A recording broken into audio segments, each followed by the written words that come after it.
আজকে তোমাদের সাথে শেয়ার করছি নিরামিষ চানা পনিরের রেসিপি, একদম অনুষ্ঠান বাড়ির মতো।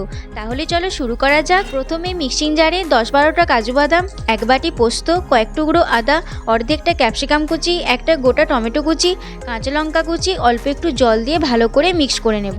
তারপর কড়ার মধ্যে 2 চামচ ঘি দিয়ে পনিরগুলো ভেজে নেব।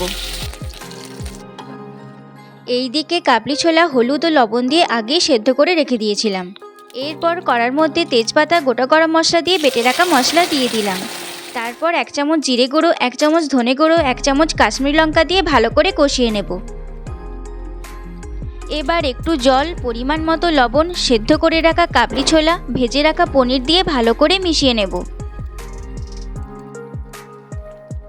ভালো করে মিশিয়ে নেওয়ার পর 1 চামচ চিনি, 1 চামচ গরম মশলা ছড়িয়ে দিলাম। এই রকমভাবে চানা পনির বানিয়েও রুটি, পরোটা, নানের সাথে অসাধারণ খেতে লাগবে।